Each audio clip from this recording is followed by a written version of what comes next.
สบายดีท่านผู้ชมที่เคารพพบกันในแรงวันประหัสทุกๆวันแรงประหัสเนาะมื้อนี้ก็เป็นวันที่13สิงหาคม2016ในเวลา5 โมงและถ่ายทอดจากรายการทีวีของ3เหล่าทัพทหารกะหรือว่าปรีลาวคาร์เมนด้านพี่น้องคนลาวสามารถติดตามพวกเราได้ทาง YouTube ภายใต้ชื่อว่า Lownet TV เป็นภาษาอังกฤษ Lownet TV ไปเป็นตามโตหรอกพี่น้องเนาะแล้วก็อย่าลืมกด Subscribe เพื่อว่าจะได้เบิ่งต่อไปเกี่ยวกับประเด็นการเมืองในรายการนี้ในรายการประเด็นการเมืองโดยเฉพาะเว้าถึงความ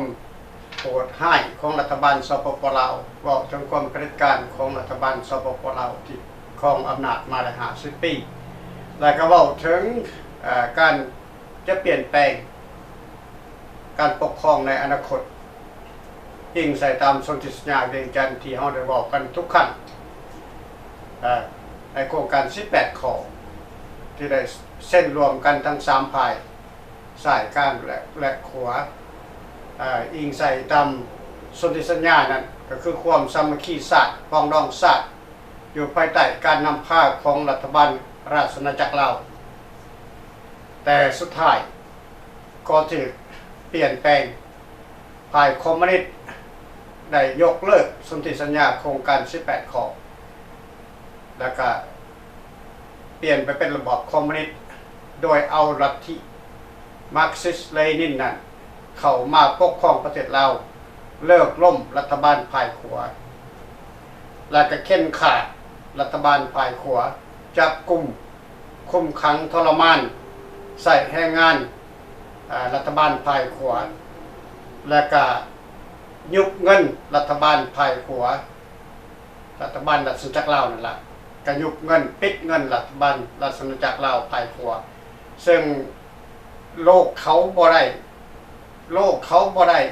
รับผู้นำในการยุบเงิน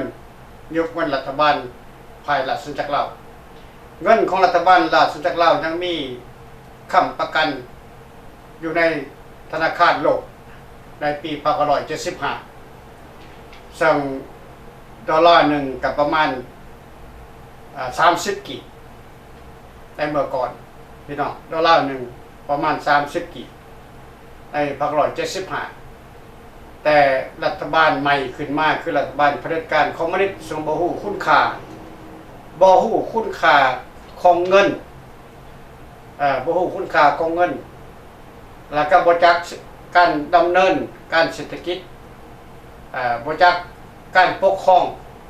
เฮ็ดยังบ่เป็นขอยึดอำนาจซะก่อนพี่น้องยึดอำนาจไปแล้วเฮ็ดยังบ่ได้เฮ็ดยังบ่เป็น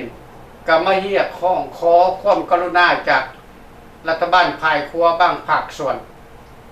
ให้มาซิดมาสอนมาเฮียนให้ก็ซ้ำกับอยู่ในการควบคุมของพวกคอมมิวนิสต์คือเก่าแต่จะบ่ได้ถือขังคุกแม่นปล่อยตามพละการแต่ต้องเข้ามาสอนการปกครองให้แต่ละพรรคแต่ละฝ่ายแต่ละขั้นแต่ละตอนพี่น้องใช้เวลา9 ปีถึง11 ปีการสอนพวกรัฐบาลคอมมิวนิสต์ให้รู้จักการปกครองแต่เขาเจ้าบ่ได้รู้มาจากไผเขาบ่ได้เรียนรู้มาจากประเทศเวียดนามเขาบ่ได้เรียนรู้มาจากประเทศจีนมันเขาเรียนรู้มาจากอดีตรัฐบาลฝ่ายขวาพี่น้องจนเท่าทุกวันนี้เขาก็ได้แค่นั้นได้แค่ที่ว่าสอนให้เท่านั้นจะเก่งกว่านั้นก็บ่ได้จะก้าวหน้ากว่านั้นก็บ่ได้เพราะการศึกษาบ่มีพี่น้องดังนั้นแล้วการปกครองของรัฐบาลคอมมิวนิสต์สปป.ลาวนี่จึงบ่ก้าวหน้าบ่มีการพัฒนาประชาชนนับมือทุกประชาชนนับมือยากประเทศชาติบ้านเมืองล่มจมเศรษฐกิจตกต่ำถือเงินล้านเดี๋ยวนี้บ่ได้ถือเงินแสนบ่ได้ถือเงินหมื่นแล้วก็บ่ได้เว้ากันอีกว่าทั้งเงินแสนเงินหมื่นต้องเว้ากันเงินล้านสิลงตลาดก็ต้องมีเงินล้านพี่น้อง สิไปไสก็ต้องแบกเงินล้าน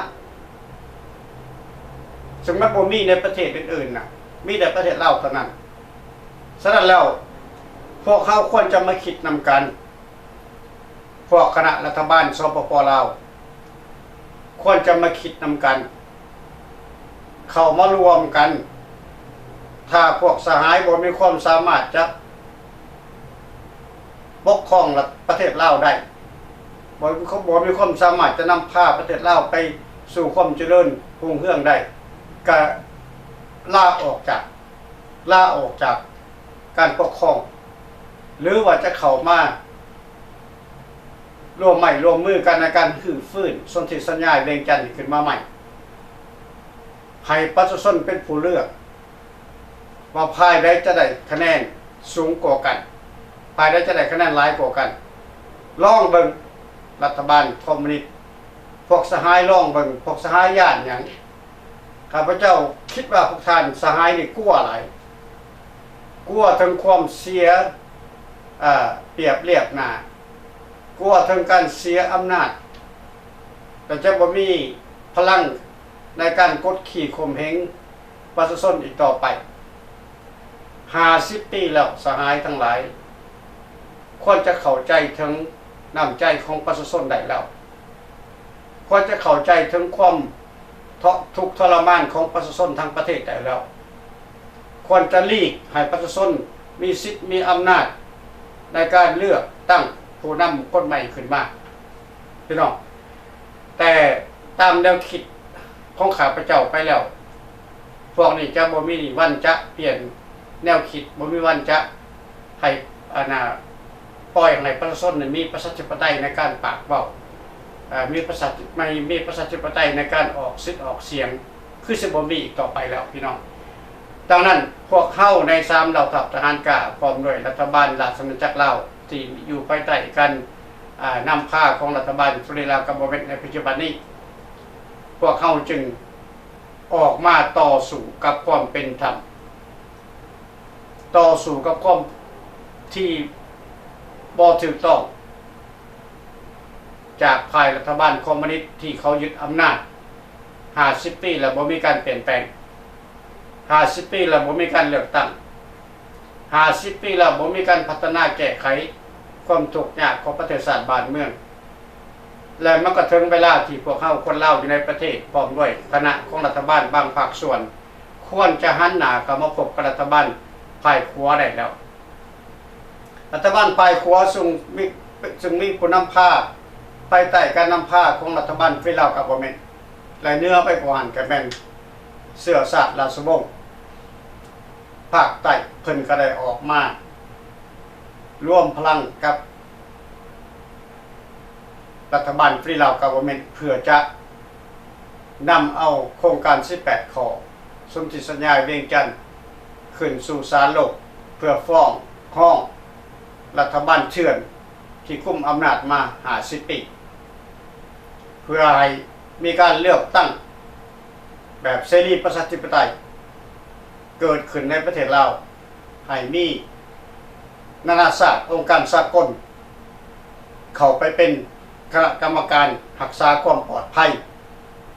รักษาความสงบในการเลือกตั้งพี่น้องนี่คือรัฐบาลฟรีลาวกับบเวนพยายามทำอยู่พยายามเฮ็ดอยู่เพื่ออยากจะเปลี่ยนแปลงระบบการปกครองในประเทศลาวนี้ให้ไปสู่ระบอบเสรีประชาธิปไตยอันที่แท้จริงแต่ถ้าหากว่าเขาขาดการสนับสนุนจากพ่อแม่พี่น้องประชาชนคนลาวบ่ว่าในและบ่ว่านอกการเลือกตั้งก็จะเกิดขึ้นยากพี่น้องเพราะการเลือกตั้งมันก็ขึ้นกับเสียงของประชาชนเรียกร้องให้มีการเลือกตั้งบ่แม่นมีแต่พวกข้าพเจ้าคณะรัฐบาลเท่านั้นมันต้องขึ้นกับพ่อแม่พี่น้องประชาชนคนลาวในและลาวนอกทุกคนเข้ามาเรียกร้องร่วมกันเข้ามาพ้องโห่นำกันเข้ามาจับมือถือแขนนำกันประท้วงรัฐบาลสปป.ลาวที่บ่ปฏิบัติตามสนธิสัญญาและบ่ปฏิบัติตาม โครงการ18ข้อพี่น้องในไว้นี้พวกเฮาในรัฐบาลฟรีลาวกัฟเวอร์เมนต์พร้อมด้วยราชวงศ์ลันสร้างของเขาภาคใต้เพิ่นก็จะได้มาพบพ่อกับประชาชนลาวในรายการของ3ดาวทหารกลางหรือว่าอีกบ่นานเพิ่นก็ออกจะมาเดินสายแคมเปญหาเสียงพี่น้องในปี2027นี้เพื่อให้ประชาชนคนลาวทุกส้นสัตว์นั้นได้เห็นความเจตนาดีของราชวงศ์ลันสร้างของเขาภาคใต้ที่มุ่งมาดมุ่งหมายอยากจะเปลี่ยนแปลงหรือว่าเอาประเทศลาวขึ้นมาเป็นของคนลาวทุกคนพี่น้องอย่าลืมว่าแผ่นดินลาวนี่ทุกวันนี้บ่แม่นของคนลาวทุกวันนี้แผ่นดินลาวเป็นของแก้วและเป็นของพวกรัฐบาลหุ้นส่วนแก้วแดงพ่อแม่พี่น้องประชาชนคนลาวจึงพากันทุกข์ยากยากเข็นพากันต้นนี้ออกจากประเทศลาวมาหางานทำอยู่ต่างประเทศยอดอยู่บ่ได้1งานทำบ่มี2ถือกดขี่กดขี่อะไรกดขี่ในการเก็บภาษีเถื่อนเก็บสวยตามหมู่บ้านจนหอดหมู่แขวงหมู่เมืองพี่น้องสิ่งนี้มันเกิดขึ้นมา50 ปีแล้วเฮ็ดให้คนลาวเขาต้องดิ้นรนเพื่อหาเงินไปเสียภาษีสวยให้รัฐบาลต้องเข้าใจพี่น้องพวกท่านต้องเข้าใจสิ่งที่พวกเขาเฮ็ดนี่รัฐบาลฟรีลาวกัฟเวอร์เมนต์เฮ็ดนี่เพื่ออยากจะนำพาประเทศชาติบ้านเมืองนี่ไปสู่การเปลี่ยนแปลงเมื่ออะไรรัฐบาลราชอาณาจักรลาวได้กลับขึ้นเข้าไปในประเทศลาวแล้วทุกอย่างจะดีขึ้นทุกอย่างจะดีขึ้นพี่น้องรับทรัพย์อนาคตประกัน 100% เลยทุกอย่างจะดีขึ้นถ้าเมื่อใดหักประเทศลาวของพวกเฮานี่หักหลุดออกจากการปกครองของพวกคอมมิวนิสต์แก้วแดงนี่ลาวเฮาจะเจริญรุ่งเรืองคนลาวจะบ่ได้เป็นอพยพไปพึ่งพาอาศัยไปขอทำงานต่างประเทศอันนี้ข้าพเจ้าพันธงเลยพวกเขาเตรียมพร้อมทุกอย่างโครงการแผนการทุกอย่างเพื่อจะดำเนินหลังจากพวกเขาได้อำนาจขึ้นมาเป็นของพวกเขาแล้วพี่น้องเพราะมันว่าจะมาเว้าแต่การต่อสู้จะมาบอกการโค่นล้มรัฐบาลพวกฝ่ายคอมมิวนิสต์บ่แม่นเฮามีแผนการเศรษฐกิจและการปกครองไว้เรียบร้อยบ่แม่นว่าเฮาจะเว้าทางฝ่ายเดียวเฮามีโครงการแผนการไว้เบิดพี่น้องแต่เฮาบ่ได้เอาขึ้นมาเผยแพร่เพราะมันเป็นโครงการของพวกเขาบ่อยากให้ศัตรูรู้จักบ่อยากให้ฝ่ายตรงข้ามรู้จักในโครงการพัฒนาประเทศชาติบ้านเมืองของพวกเขาเขาจะบอกตั้งแต่ทางเดียวคือการฮือฟื้นสนธิสัญญาเท่านั้นที่พวกเขาต้องการจะให้มันเกิดขึ้นไว้เท่าที่จะไว้ได้ถ้าพ่อแม่พี่น้องให้การสนับสนุนอีกแห่งหนึ่งมันก็จะไวขึ้นเพิ่มขึ้นเนาะจึงเหี่ยข้องไปถึงทุกๆพรรคทุกภายว่าจะกลุ่มใดก่อนใดองค์การใดในปี2027นี่อยากให้พวกท่านติดต่อเข้ามาร่วมกับรัฐบาลฟรีลาวกัฟเวอร์เมนต์เพื่อหาหนทางจับมือกันเพื่อหาทางสามัคคีกันเพราะทางราชวงศ์ลันสร้างของเขาภาคใต้เพิ่นจะลงมาร่วมกันอยู่ในอเมริกานี่เพื่อจะเผยแผ่โครงการและนโยบายการปกครองเพื่อให้พ่อแม่พี่น้องของพวกเขาได้เข้าใจและหันหน้าเข้ามาช่วยกันฝักฟื้นเอาศาสนาพระมหากษัตริย์ของพวกเขาขึ้นมาพี่น้องหลายปีที่พวกเขาเฮ็ดไป15 ปี16 ปีเข้ามาแล้วขาดพวกเขาขาดผู้นำพาที่มีบารมีสูงส่งก็คือรันสร้างกรมข่าวพี่น้องเขาขาดมากข้าพเจ้าก็ได้เว้าทุกครั้ง ที่ออกรายการทีวีในเมื่อก่อนว่าเฮายังขาดสิ่งหนึ่งเมื่อก่อนแต่เดี๋ยวนี้เฮาได้มาแล้วเฮาได้มาแล้วสิ่งที่เฮาอยากได้ก็คือราชวงศ์หลานสร้างผมขาวซึ่งเป็นราชสร้างของขาวภาคใต้กาดีคือกันพี่น้องบ่เป็นหยังภาคใต้ภาคกลางภาคเหนือก็บ่เป็นหยังพี่น้องขอเพียงแต่ให้เฮ็ดแท้ทำจริงเดี๋ยวนี้ราชวงศ์ภาคใต้เพิ่นพร้อมแล้วที่จะต่อสู้อันอย่างจริงใจกับพ่อแม่พี่น้องประชาชนคนลาวเพิ่นจะเป็นห่มโพห่มไส้ให้พี่น้องคนลาวทั้งชาติทั้งประเทศนอกและในประเทศพี่น้องดังนั้นแล้วถ้าพวกท่านได้ยินเสียงของข้าพเจ้าในต่างประเทศจะเป็นประเทศใดก็ตามสำคัญแหละแม่ในประเทศลาวและประเทศไทยที่ว่าใกล้ชิดที่สุดเนาะ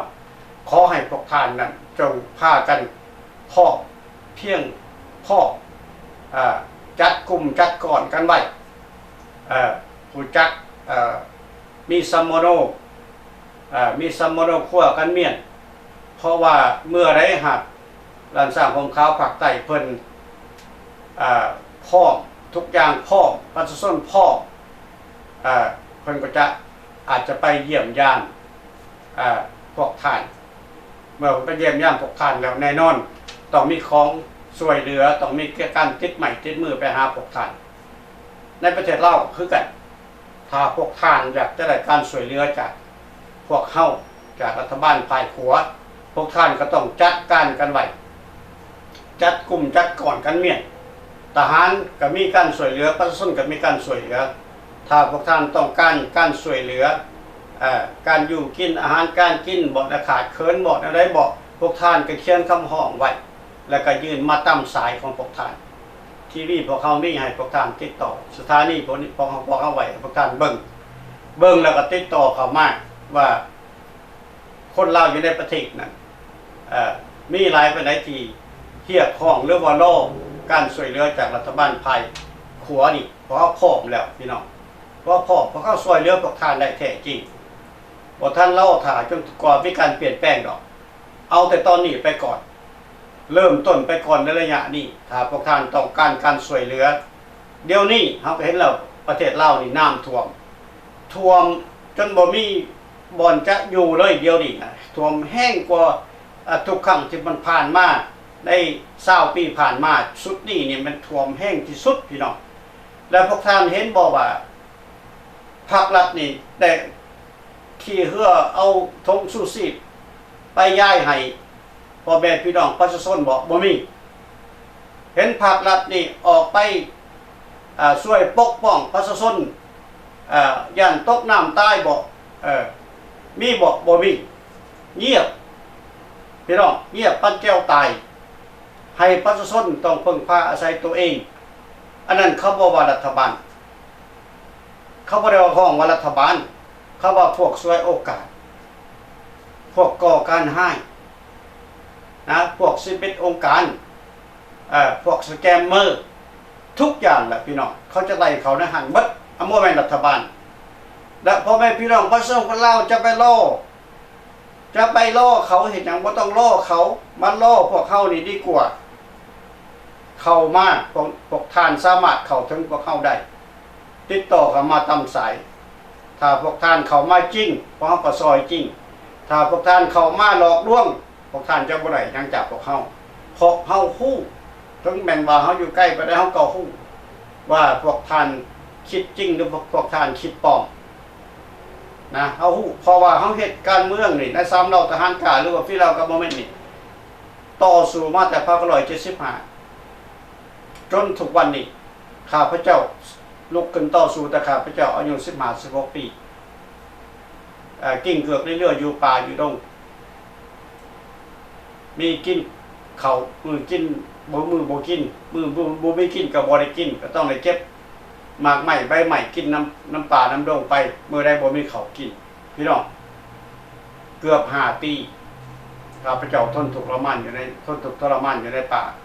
เพราะหยังก็เพราะว่าเฮาบ่ยอมก้มหน้าให้พวกเผด็จการคอมมิวนิสต์แก้วแดงรวมกับพรรคคอมมิวนิสต์ลาวแดงนั่นยึดครองประเทศลาวพอเฮาฮู้ว่าพวกนี้เป็นม่านของแผ่นดิน เป็นม่านของพ่อแม่พี่น้องประชาชนคนลาวและเขาก็คิดบ่ผิดอีกทุกวันนี้เขาก็เป็นม่านจริงๆเขาเป็นผู้เผด็จการจริงๆพี่น้องเขาฆ่าคนแล้วบ่หยุดบ่เยาว์ทุกวันเนี่ยเขาก็จับไปฆ่าบ่ได้ออกมาต่อต้านเขาก็เอาจับไปฆ่าเห็นบ่พี่น้องเขาบ่ได้ปล่อยผู้ใดที่ว่าคดีเบาเนี่ยเขาก็เอาไปขังคุกไว้เอาไปใส่แรงงานฟรีแค่เว้าซื่อๆพี่น้องบ่ได้เฮ็ดหยังผิดกฎหมายแค่แต่ประนามรัฐบาลเล็กน้อยซื่อๆก็บ่ได้นั่นคือรัฐบาลเผด็จการซึ่งพวกเขาควรจะรวมมือกันปราบปรามพวกนี้รัฐบาลภายขวาเพิ่นยื่นตัวอยู่แล้วคือพวกข้าพเจ้าพร้อมด้วยราชวงศ์หลังสร้างของเขาเพิ่นก็ยื่นตัวล่อกันสมานสมัคคีจากพ่อแม่พี่น้องประชาชนคนลาวทั้งประเทศพวกเขามีเวียกให้พวกทานเฮ็ดพวกมีเขามีโครงการให้พวกทานเฮ็ดการช่วยเหลือจะไปถึงพวกทานทันทีถ้าพวกทานครับพร้อมที่จะร่วมไม้ร่วมมือกับรัฐบาลราชอาณาจักรลาว50 ปีแล้วที่เขาเสียแผ่นดินไปให้พวกนี้ประชาชนคนลาวแตกสรุปปูพายกันไปจักอยู่ประเทศใดมีแต่คนลาวพี่น้องไปแล้วก็บอกครับแม่นไปหนาเลยย้อนยังพี่น้องเพราะเขาบ่อยากกลับขึ้นไปหาพวกประเด็จการเขาไปอยู่โลกเสรีแล้วโพลีเขาก็รีไปพ่อซ่อนเขาก็ซ่อนไปเขาบ่ยอมกลับประเทศนี่คือความจริงที่พวกรัฐบาลสปปลาวควรจะหักหูไว้ว่าประชาชนบ่ได้มักพวกเจ้าแต่เขาบ่มีอำนาจในการปากบอกซื่อๆเขาจึงอยู่ภายใต้การกดขี่ข่มเหงของพวกสหายทั้งหลายแต่พวกเขาในรัฐบาลราชอาณาจักรลาวนี่เขามีอำนาจเพียงพอที่จะต่อต้านขับไล่พวกสหายออกจากอำนาจการปกครองเพราะสนธิสัญญาโครงการ18ข้ออยู่ในของการสหประชาชาติพวกสหายทำผิดกฎหมายพวกสหายเฮ็ดผิดกฎหมายพวกสหายยึดอำนาจไปในวันที่2 ธันวาคม 2575ซึ่งมันผิดกฎหมายโลกพวกสหายปกปิดความจริงพวกสหายจับเอาพระบาทสมเด็จพระเจ้ามหาชีวิตศรีสว่างวัฒนาพระมเหสีและราชมงกุฎไปข่าอยู่ทางซ้ำเหนือพวกท่านก็ปกปิดความจริงพี่น้องซึ่งมันผิดกฎหมายของสากลรัฐบาลราชอาณาจักรลาวกำลังดำเนินงานอยู่ในปัจจุบันนี้จะนำเอาพวกคริมินัลนี่พวกผิดกฎหมายนี่ขึ้นสู่ศาลโลกอีกครั้งหนึ่งเพราะผ่านมานี่มันเอ็กซ์ไพร์ไปเดือนปีกายนี่มันเดือน12มันเดือนธันวาคมมัน2025นี่มันเอ็กซ์ไพร์ไปแล้วเพราะจุมมารีถูกฆ่าตายซึ่งเป็นเสลยซึกอยู่ในศาล ICC ท่องสิงก็เป็นเสลยที่ติดคดีความอยู่ในศาล ICC ก็หายสาบสูญไปบ่มีไผจะมาเป็นผู้ตั้งหน้าของรัฐบาลสปปลาวเป็นยังเขาจะจังซั่นเพราะเขาพยายามหลีกเลี่ยงกฎหมายพี่น้องแต่พวกสหายหลีกบ่วิตดอกสหายหลีกบ่พ้นนี่เมื่อหนึ่งสหายก็จะได้ติดคุกทันทีพวกสหายทั้งหลายสำคัญคือลูกกำไต4,000 ดอนและลูกไกรสอนพรหมวิหาร2 ตระกูลนี้จะต้องติดคุกหัวโตแน่นอนพี่น้องถ้าหากประชาชนคนลาวเขาเข้าพร้อมที่จะเดินทางรวมกับรัฐบาลราชอาณาจักรลาวนี้เรื่องมันก็จะไปไวกว่านี้พี่น้องข้าพเจ้าเองพร้อมด้วยทีมงานพยายามอยู่ทุกวันเพื่อจะหาทางเปลี่ยนแปลงระบบการปกครองให้ไวเท่าที่จะไวได้เขาจึงได้เฮียข้องไปถึงพ่อแม่พี่น้องประชาชนคนลาวในและนอกประเทศก็ต้องกันจับมือถือแขนกันแบบลับๆ พี่น้องบ่ต้องเปิดเผยตัวเองส่งข้อมูลเข้ามาให้พวกเฮาข้อมูลอะไรว่าประชาชนคนลาวนี่มีมากมีหลายปานใดคะแนนหรือว่าพวกท่านบ่สามารถจะเฮ็ดส่งข้อมูลมากับกดไลค์กดแชร์รายการทีวีนี่นั่นคือคะแนนของพวกท่านนั่นคือความจริงจากใจจริงของพวกท่านที่พวกท่านกดไลค์กดแชร์และออกคอมเมนต์ออกความคิด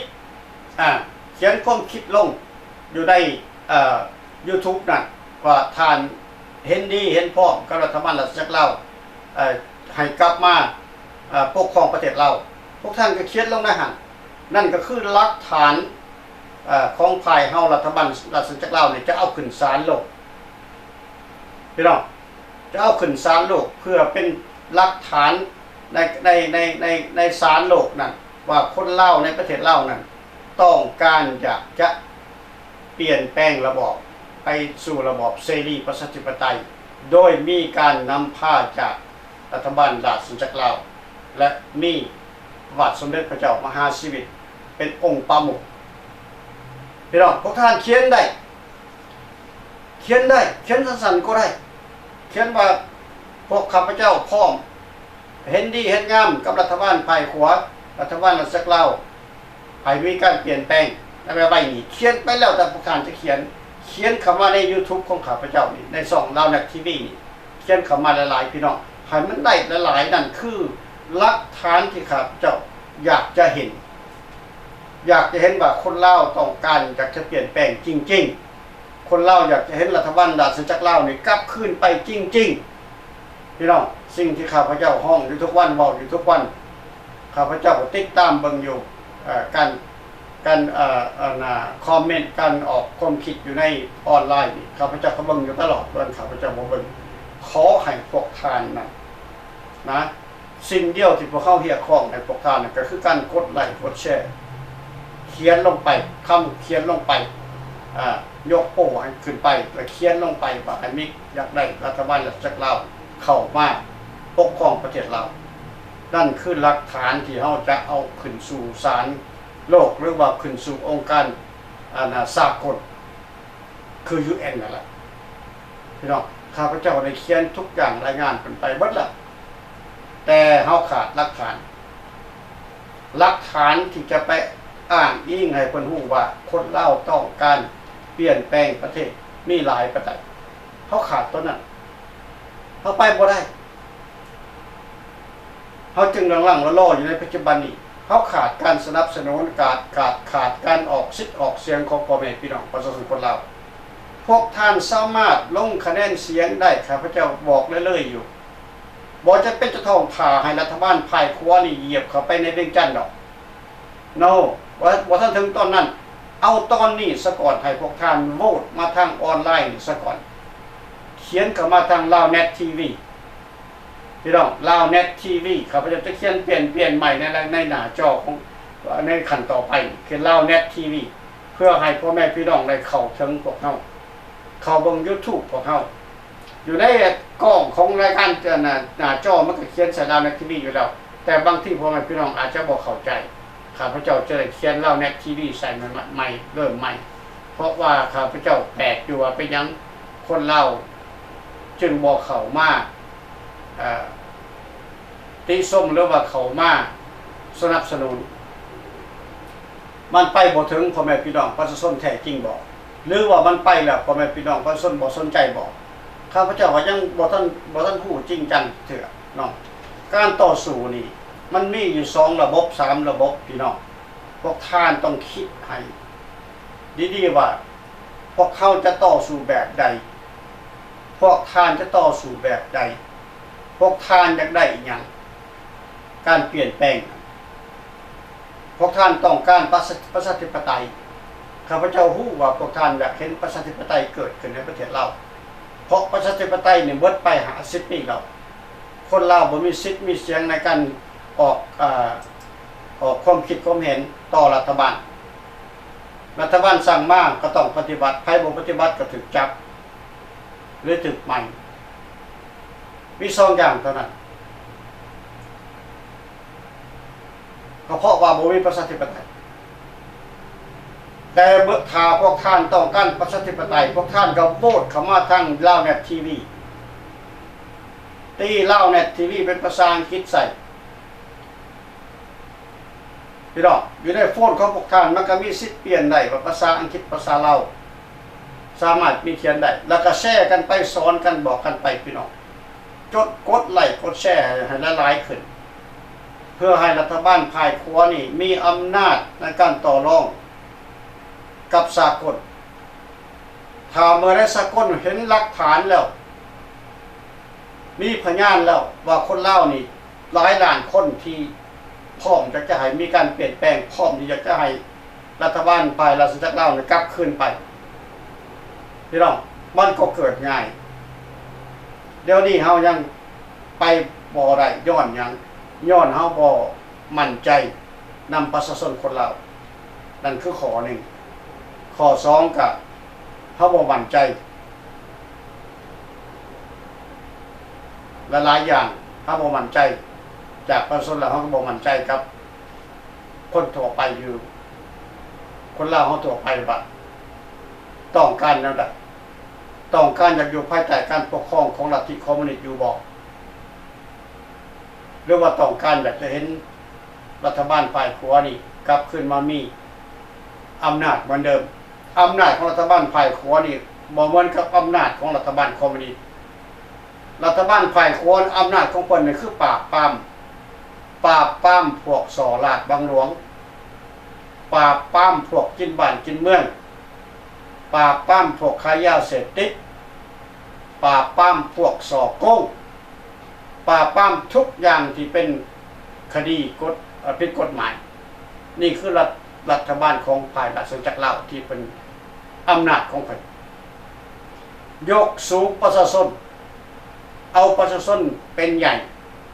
เอาเสียงของประชาชนเป็นผู้ตัดสินบ่ได้เอาเสียงของรัฐบาลเป็นผู้ตัดสินนี่คือโครงการของรัฐบาลภายราชจักรลาวเมื่อก่อนก็เหมือนกันในสมัยรัฐบาลราชจักรลาวก่อนปี2575ก็เหมือนกันประชาชนมีสิทธิ์4มือยกมือต่อต้านในสิ่งที่รัฐบาลเฮ็ดบ่ถูกต้องเปลี่ยนแปลงรัฐบาลก็ต้องเปลี่ยนแปลงเพราะต้องเอาประชาชนเป็นใหญ่ประชาชนเป็นผู้เป็นเจ้าของประเทศประชาชนเป็นเจ้าของแผ่นดินบ่แม่นรัฐบาลฝ่ายเดียวรัฐบาลคือเป็นผู้บริหารความเป็นความตายของพ่อแม่พี่น้องประชาชนคนลาวอยากให้ประชาชนนี่มีสุขมีดีก็แม่นรัฐบาลเป็นผู้วางแผนประชาชนเป็นเจ้าของประเทศพี่น้องบ่เหมือนกับคำบอกของพรรคคอมมิวนิสต์ที่มันบอกว่าประชาชนเป็นเจ้าพรรคเป็นผู้สีน้ำนะมันบ่แม่นใช่อันนั้นคือคำตัวหลอกลวงเพื่อให้ประชาชนนั้นตายใจและก็อยู่ภายใต้การหลอกลวงมาตลอดจน50 ปีมันพอที่จะเข้าใจได้แล้วและมันพอที่จะลุกขึ้นต่อสู้รวมกันแล้วเพราะรัฐบาลภายขวานี่ต่อสู้มา50 ปีแล้วพี่น้องแต่ก็ไปบ่ถึงเส้นชัยย้อนหยังก็ย้อนว่าประชาชนบ่ให้การร่วมมือมีแต่ห้องทุกข์มีแต่จมบ่มักรัฐบาลเผด็จการก็ลักจมลักเว้า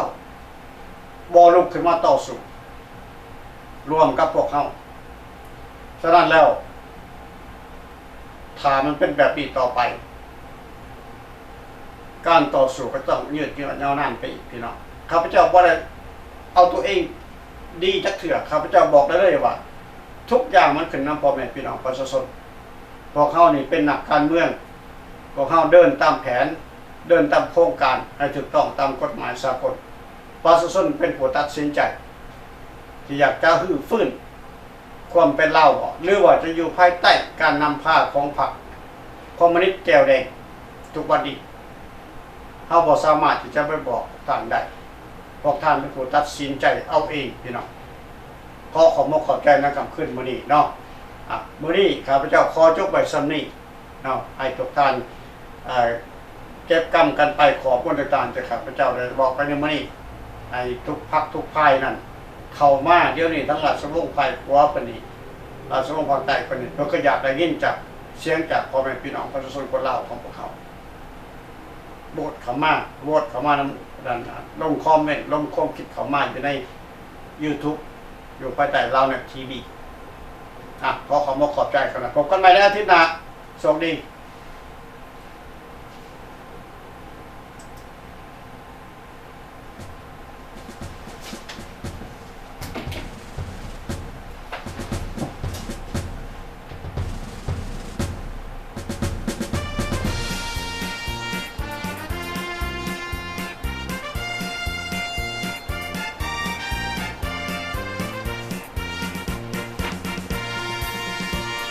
ทหารสมานกำลังกันเข้านักรบสามเหล่าพวกเขาถูกโจมศัตรูปากพวกแก้ว